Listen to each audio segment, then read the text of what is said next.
that there are three things that you need to establish in a sales conversation. Why buy? Why us? Why now? If these three things are done, your deals will move fast and you'll close. Can we leverage marketing and establish why buy, why us, why now before the lead is in? And the magic happens. That is Christmas. Yeah. One, two, one, two. Hi everyone. Joining an early stage startup is exciting, but joining the wrong one, that's a career detour you don't want. This week on Sales is Cool, I sit down with Darshan Kadam, a sales leader who's built and rebuilt GTM engines across companies like Sama, Whatfix, Keka, and now Deccan AI. Before all that, Darshan was a born hustler. As a kid, he was reselling sweets in his neighborhood. In college, he spotted a gap and started his own stationery shop right on campus. This is long before entrepreneur was a LinkedIn headline. Darshan didn't just survive in a 0 to 1 role, he thrived. In the podcast, we break down the full arc, what to look for before joining a 0 to 1 startup, how to approach your first 90 days, and what is the real path to PMF. So if you've ever asked yourself, should I take that early stage offer or what would I even do once I join?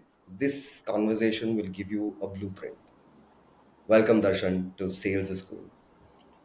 Hey, thanks for having me, Karthik. Joining a 0 to 1 stage startup is a lot like jumping onto a moving train. Things can be chaotic, but if you're intentional, you can really find its way.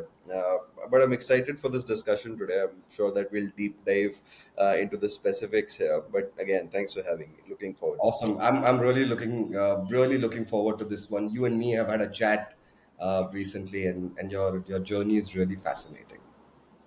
Thank Awesome. you. Are you ready to dive into it? Yeah, absolutely. Okay. Let's get you warmed up. Let's start with some easy rapid fire. Yeah. All right.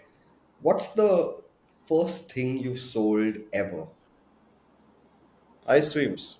The trade fair I told you about. Yeah. So hot summer day, ice creams. Lovely. This is like typically the story, right? You have lemonade stands, you had ice creams as a kid, but awesome. What do you like, morning call or late night hustle? Mornings are better, but yeah, late mornings I would call it. Okay. Yeah. One sales buzzword that you secretly love. Interesting. RevOps. Nice. And one you wish would disappear forever.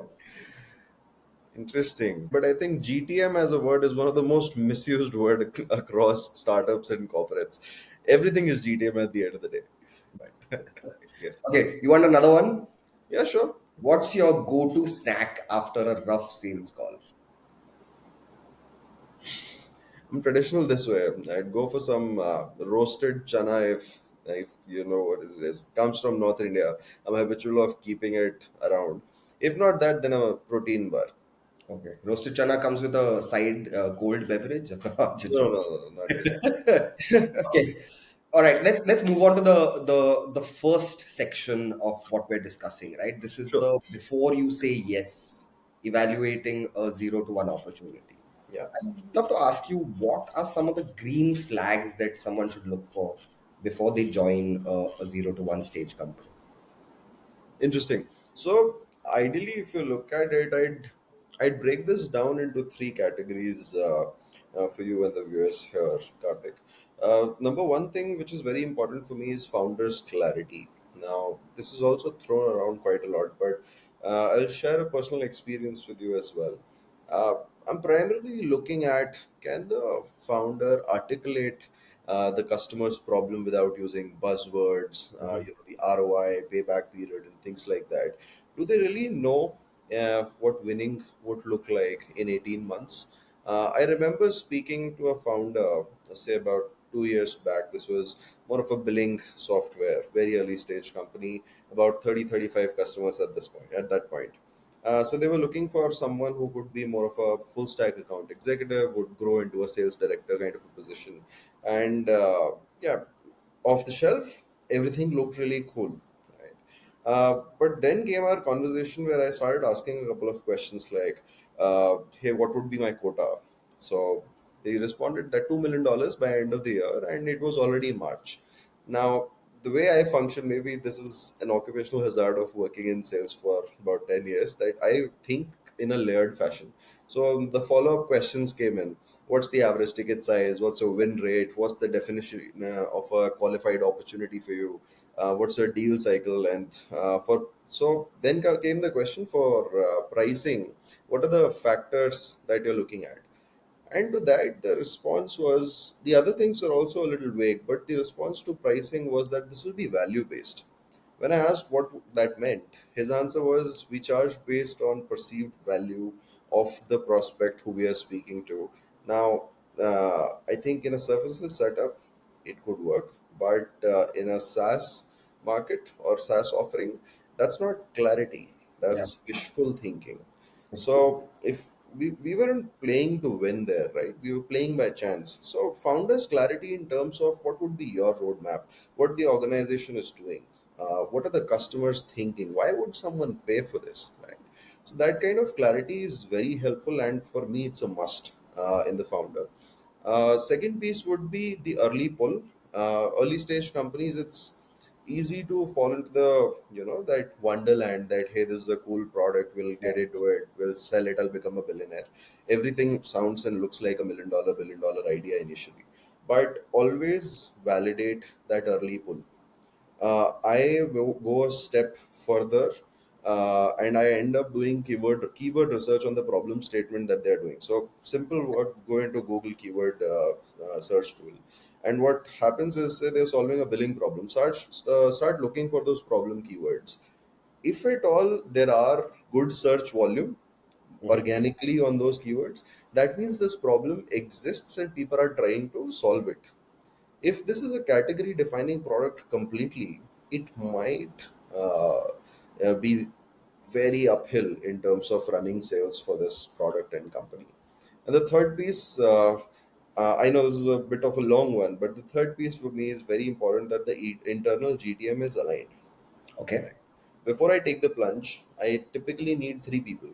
One would be someone who's delivering. It could Mhm. be CS, it could be implementation. One person I would need for product. I can't be speaking to 20 engineers. I need one stakeholder. And then one for marketing. If product, marketing, and CS, these three things are taken care of, sales I can own and run. That's not really a problem. Sales, inside sales, both the flavors. But that clarity helps. Otherwise, what happens is that it's a mess when four or say five people end up owning everything, and these swim lanes are not clearly defined. Then nobody is owning anything, right? Interesting. You would always run into internal drifts around pricing, around messaging, around whatnot. So it's very, I think it's very necessary for early stage companies to have clear swim lanes and have at least these fundamental GTM roles aligned. That's interesting. And I think, what really comes across to what you say is the amount of research that you do, right? One is an internal research, you're looking at Google keywords, but also having conversations, not just with the founder, but other people within his team as well, to get a sense of, how they are looking at solving that problem and how you could work with them. But also the most important thing that you said is asking the second level, third level questions, Yeah, to see if you are owning the quota after all. yeah, See if the founder has clarity on it. You mentioned these are the green flags, and you did touch upon some red flags. What's something that you in your early conversation with the founder, yeah. um, you've come across a very apparent red flag the hard way. Sure. You might end up laughing at this one, but when a founder says that, say indecision is disguised more of as collaboration, that hey, you'll end up owning everything. This is your show. You run it, right? It sounds good. It can feel empowering when you are young in your career. But I think I've learned it the hard way. Smaller ships, smaller, runs can be done alone, but you need a lot of collaboration, or you need a proper team. If you're talking to a founder and you hear that, hey, it's just you who's gonna do say about product, who's gonna do not product per se, but inside sales, collect product feedback, also do a bit of onboarding and things like that, then that's you'll end up doing nothing, right? The quality of your work will dilute further. Your customers won't be that happy. You'll end up hurting the organization more than actually supporting it. And this also tells me that there's no clarity, no clear swim lanes per se. So I have learned it the hard way, but such clarity is very, very required. Plus, the buzzwords or say statements like this, that I am looking for self motivated, self run kind of a professional, it is thrown around a lot. But you should always ask back. So, what do you really mean? How many catch ups will I end up having with you? Because for my initial 10-15 customers, I'll need to collaborate a lot with you, right? So, if ownership mindset is being disguised as, you know, you're a sales guy, come in, make the magic happen, run. Don't jump into that shit. But you think it's a little bit of founders wanting to outsource something that they can't do and have no real experience in doing, which Okay. is why they say that it's all on you right now, and that sometimes is scary because that means that the buck stops with you without Yeah. any collaboration with the founder. Yeah. I get where you're coming from, but what I was rather indicating towards was, say, initially when you're in a company, your first challenge is to figure out how to sell this thing. Yeah, Then comes the challenge how to scale this thing, right? Uh, Everything else, we could talk about strategy, ramp up, different roadmaps that we're going to have, annual operating plans.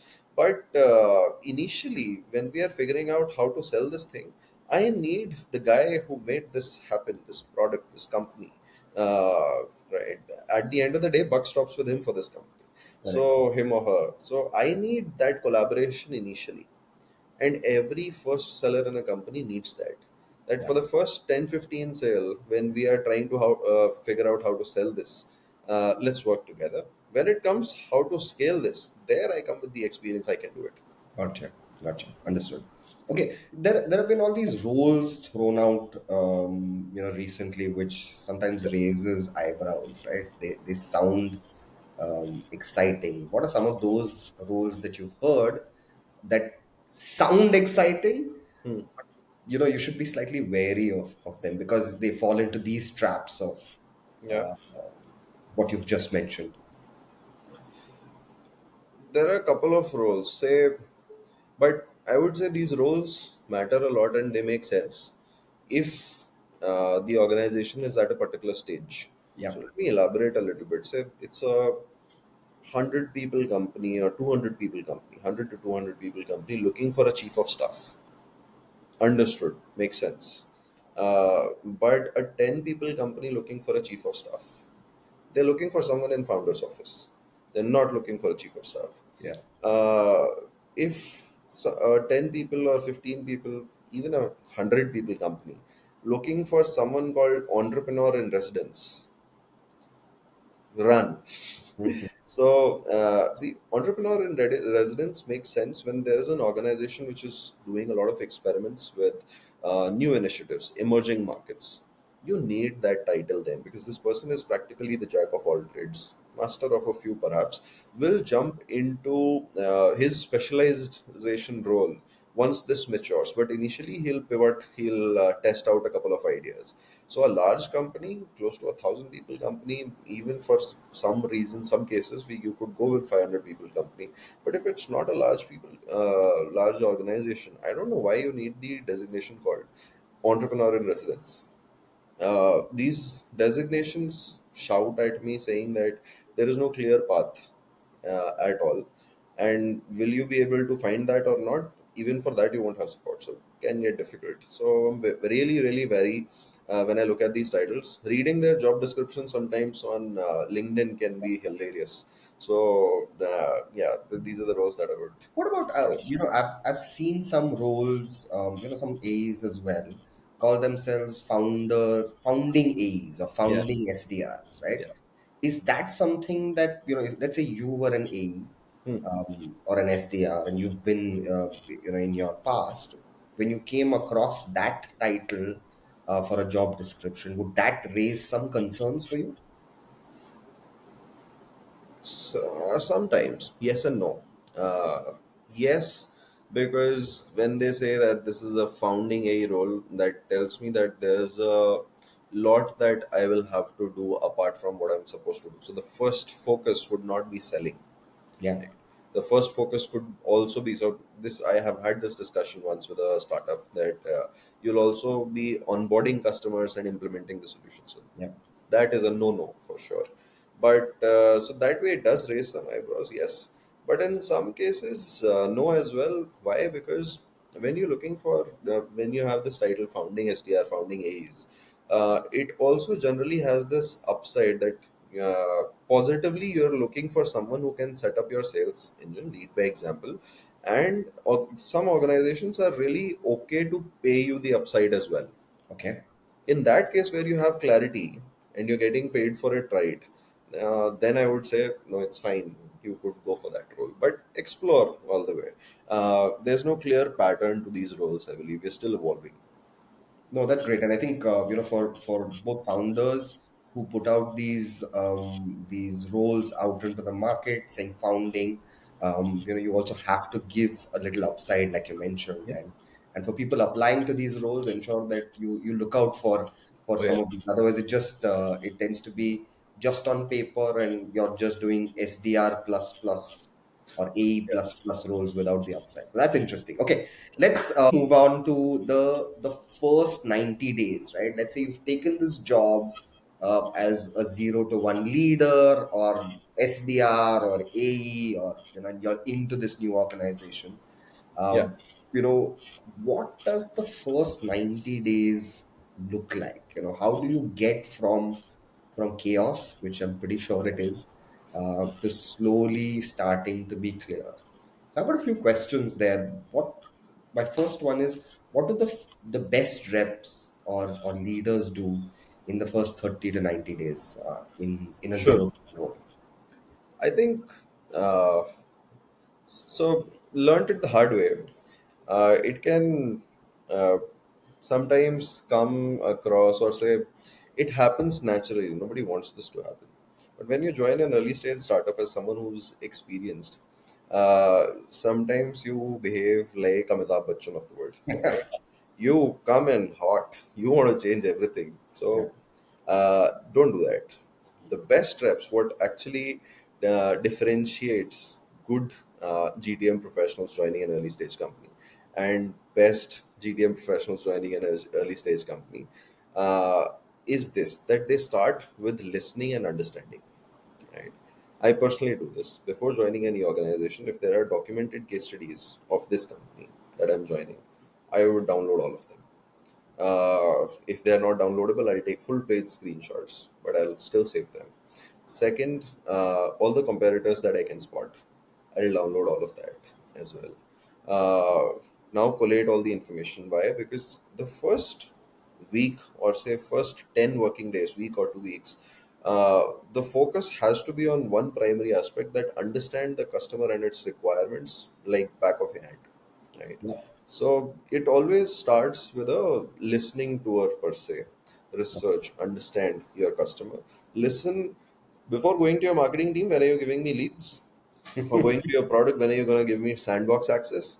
Go to your support team, go to your CS team, because they are hearing from the customer the most, right? yeah. And this, I think, is one place where a lot of reps go wrong. They would only talk to CS once they have closed a deal. They should speak much faster. Okay. Published case studies that enablement is pushing your way is only the good stuff. Yeah, But when a customer comes in with a challenge, even a closed customer, what is he challenged with? That's where the stories are, yeah. and that is what you need to sell. You need stories, right? So starts with a listening tour, speaking with ops, speaking with delivery, speaking with CS, implementation, etc. Then, of course, liaising with other teams, marketing, what's happening, what's our storyline, is it sticking or not? If there is an ICP, learn it. If there is no ICP, first task for you in your first week is to build that ICP structure. Okay. Once that is done, you've got your ICP clear, you've got your competitors' case studies. One, just for people maybe who aren't familiar, ICP, could you define what ICP means and how you think of an ICP? Sure. ICP, clear definition, is ideal customer profile, but it actually refers to the traits of the organization where you will be doing business, right? Or Okay. you'll be closing a deal with. So, industry, size, segment, what do they do? What's the pain point? What's the cost of having such a problem for a 50 people company in that industry, 100 people company in that industry, 5,000 people company in that industry? So, what's the cost of having this problem? What's the magnitude of benefit that you're providing to them, right? Is your pricing justified for SMB, and maybe it doesn't matter enough for mid market, or the other way around? Mm. All of this needs to be in ICP. An extension of that is to how to identify these companies as well. That's where comes the intent signals come in, right? Okay. So for me, that's ICP. Lovely. I mean, and you've told me what the best reps and leaders do, right? Mhm. Tell me what you do, right? What are the systems or rituals you always try to set up early, even before maybe revenue starts coming in, Mhm. like repeatable revenue that you said, Yeah. ICP linked repeatable revenue starts coming Yes. in. What are some of the things that you try and set up within the organization? Okay. So the ad hoc things which come in as, I think people forget about the little things which matter a lot, right? And they never scale them. So these are ad hocs, these are reviews, these are cadences, these are stand ups, these are customer sync ups, in the sense we close a customer, that knowledge has to come back to my team again, right? So I think this is my sequence. First, figure the ICP out. Next, once you've got the customer understanding, run quick experiments which work. Focus on top of the funnel. Top Okay. of the funnel is a little sorted. Now delegate it to an SDR manager. Move next. Fast track the deal cycle. If you're dealing in SMB and your deal cycle is more than 45 days, there's something wrong. Mhm. So fix that. Once that is done, see when will the top of the funnel will be so much that you'll need more than 6 account executives. Only then hire an AE manager, delegate that. Meanwhile, other areas is systems. People should not fear your CRM. They should not have separate sheets in, so the right kind of signals as to what qualifies a deal, what qualifies an opportunity, the right side of signals around win stories and lost reasons. So build those so that it's an informed GTM engine rather than Can I something that ask? people fear. Sorry to interrupt you. And you Sure. said something that is very fascinating, very close to my heart, right? When you say people should not fear CRM systems, how do you create an environment as a leader where you and your reps and let's say your founder, because you have to manage up as well. Hmm. How do you create an environment where no one is fearing a CRM? Simple one word answer: transparency, right? Upwards and downwards, or lateral, all the way. Transparency in terms of what's our goal, right? What happens when we achieve this goal, individually and collectively as a team. I've always had that clear. With my team, I had it clear that hey, we hit our first $250,000, we'll start doing events. We hit our first million, we start doing mid market, more commissions for us. So, what do we need to do? What's the reward? What's the risk? That's clear across the board. Now, what that entails is that when the people start fearing CRM because of one reason, at least sales guys, that as soon as I'm under a lot of pressure, I need to achieve X $1,000 by end of this month. And what they end up doing is that I don't have that forecast. So the first conversation that they have, they'll pitch everything that they have in the product suite and put a big fat ticket size to that deal, and the forecast swings. Now that deal won't close because it was not qualified properly. 10 days or say 30 days down the line, when there is a review, hey, this deal has gone stale. Why? Then we get to know it was not qualified properly and whatnot, and now you're having a performance review with that person. But who pressurized him to do Yeah. this? And that's a failure of putting the right deal signals, the right definitions, and transparency. It's not the rep's fault. And you said that these are the systems you set up early, right? Yeah. You've now come in there, you've understood how clients have been sold to before, what the ICP is, you've set up that CRM system, you've set up cadences, with your reps. So you're not only setting up the system, but you're constantly at regular cadences managing how they input, getting that trust, moving them on to the next level. Yeah. Let's now start to imagine a world where revenue starts coming in, right? So how do you balance that early selling, which I think is a little bit of chaos, right? You've not seen the patterns yet, and shaping that Yeah. playbook. Oh, got it. So the way I'm understanding this question, Karthik, is that revenue has started coming in, some processes are set. How do we make a playbook out of it so that this is repeatable at scale? That's the question, right? As you start selling, you are getting different kinds of deals, right? How do you make it repeatable? And maybe the hint, maybe how do you say no to certain kinds of behaviors and certain kinds of deals, to make something that is strong and repeatable for you? Right. Uh, Something that I have had my eyes on, or I've done this a couple of times, in the sense that while I'll give you an example from my experience. While I was working at an HRMS company, Keka, initially my first task was to do this. Our brain is wired like that. In school, someone would ask you what's 10 multiplied by 10, you'll jump at it 100, right? And unfortunately, that's what we do in life. You Yeah. get a question, you jump to answers. So I always am calm around that, take a step back. Okay, what not to do? So in Keka as well, I did that. I realized that initially, when you're getting into the Americas market, it's a highly saturated market from an HRM standpoint. There's no point going after government administration, no point going after, say, BFSI, very compliance heavy industry, and things like that. So, first, I cornered out the industries which I'm not going for, and trimmed the ICP shorter. Yeah. So from an SDR standpoint, or from an top of the funnel standpoint, that's what I do. Set up systems and ensure that the ICP is lean enough initially. Right. We can always expand, but go vertical by vertical. This is a proven approach across SaaS.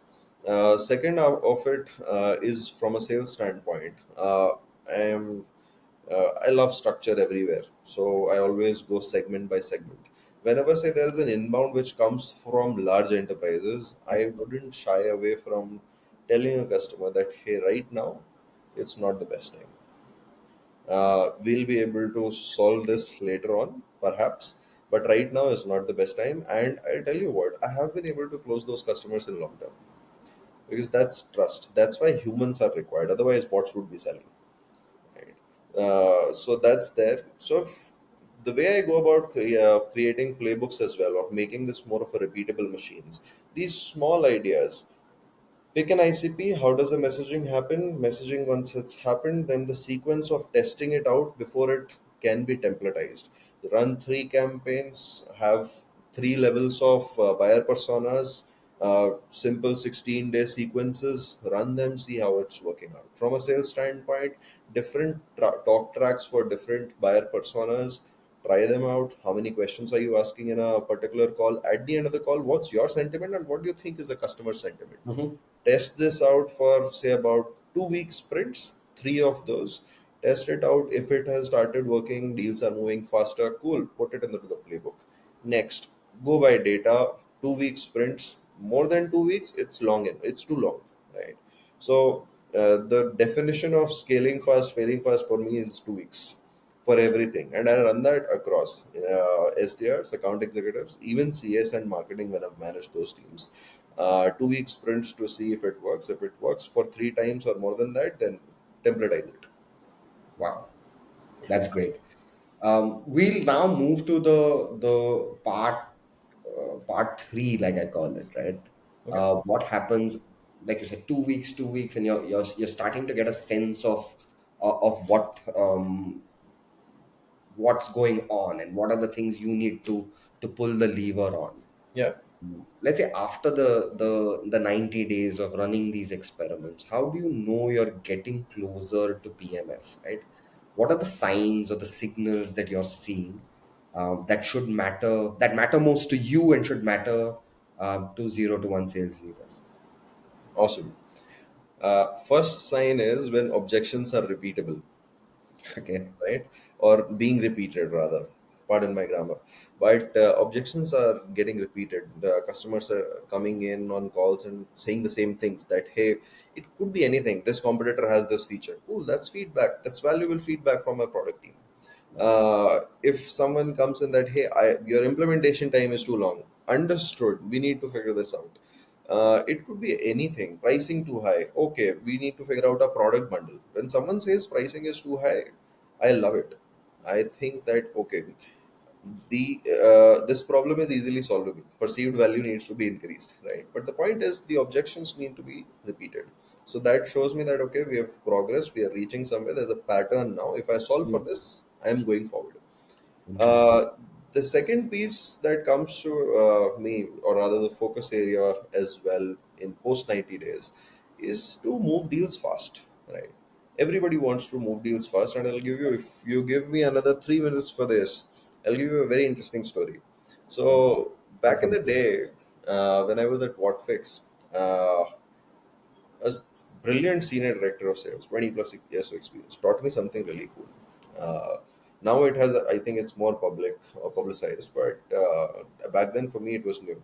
That there are three things that you need to establish in a sales conversation: why buy, why us, why now. If these three things are done, your deals will move fast and you'll close. While this is right, in practice and experience, I found it a little more, the deeper and broader.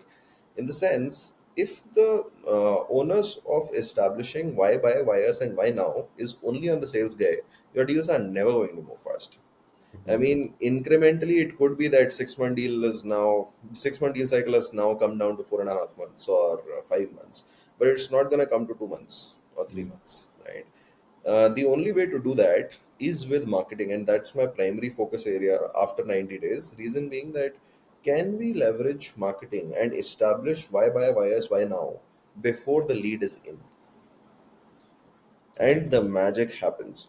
Prospects are coming in and saying that, hey, you know what, I've got this particular problem. My management already agrees, and what I want to do next is that I want to solve it. My budget set aside for this is this much. I see on your website that your pricing aligns well. What I want to know is these three features that you provide.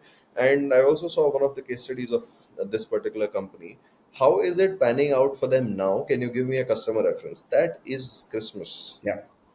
It's once a year, because only one such deal comes in a year. Because marketing is, or rather, the onus of establishing why buy, why us, why now is not across teams, is only on the sales guy, right? But if you do that, deals move much much faster, and your growth, it just catapults. You will see exponential growth quarter on quarter. So that's more of my focus area post first 90 days. Lovely.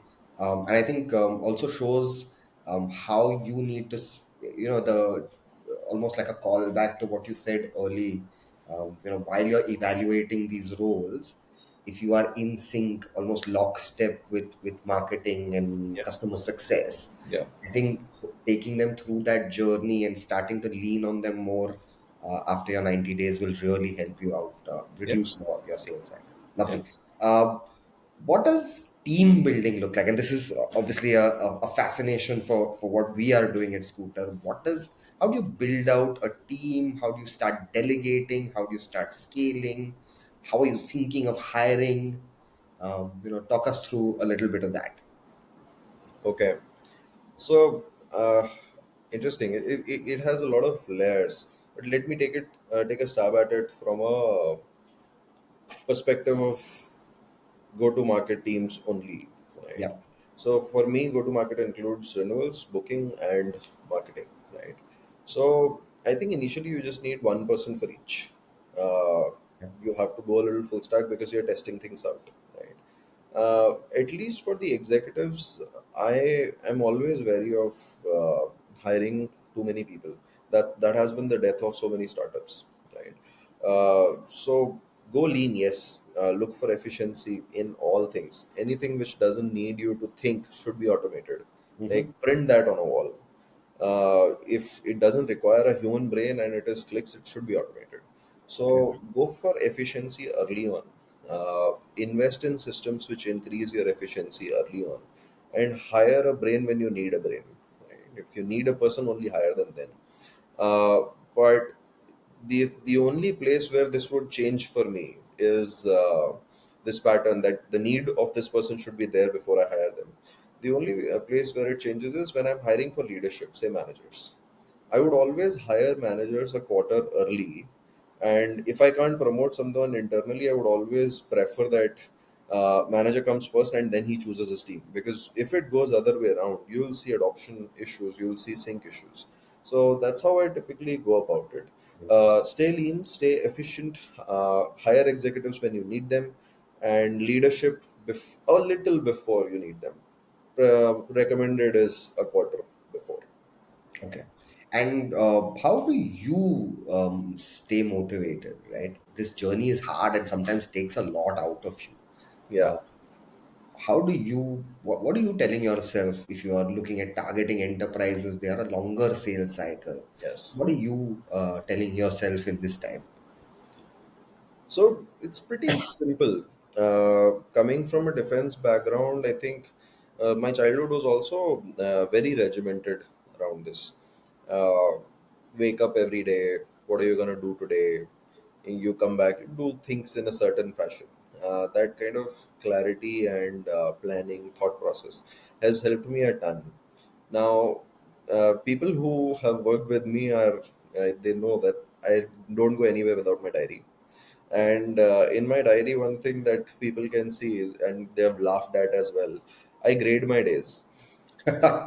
So, and when I'm having a lot of B or C days, it's something to worry about. I either need a break or I need to change something drastically.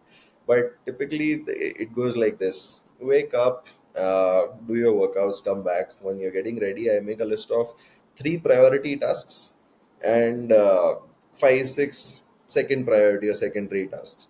If all three tasks are done, that day is a win. Okay.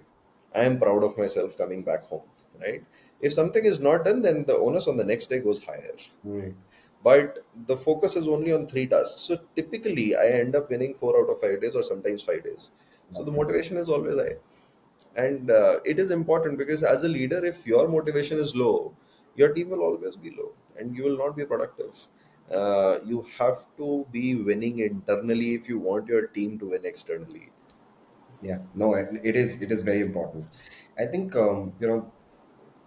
and that concludes our part three. But I think you've very expertly taken us through. What are some of the things to look out for before you take some of these high energy sapping tasks, right? The 0 to 1 journey.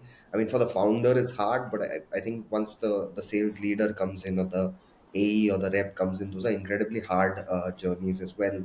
So, what are the red or green flags to look for?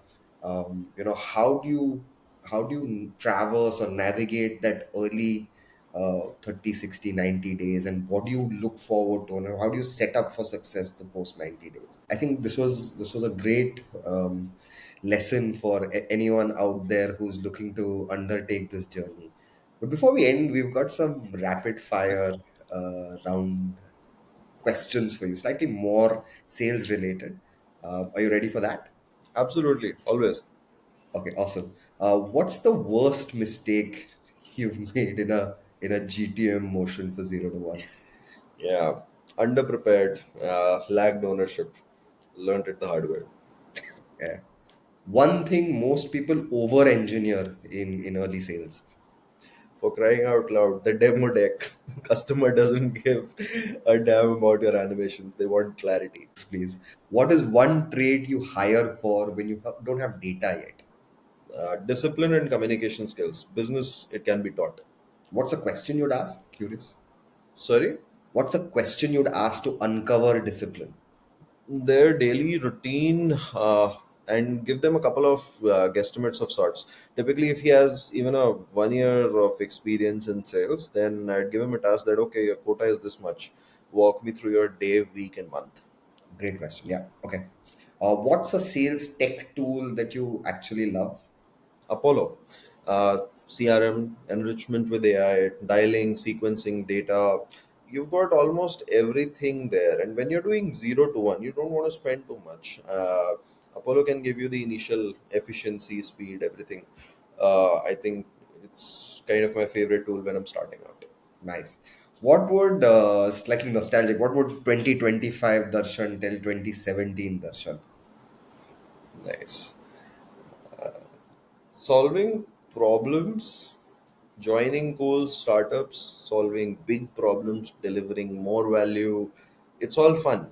But stop compromising on compensation just because all of this is fun and cool to work at. Awesome. We have one last question we ask all our guests, Sure. and I'll end with this. What is the kindest thing someone has done for you? Kindest thing that someone has done for me. Let me made a lot of mistakes, and I think goes out to, I've been fortunate to have had great leaders in my career, even in personal life.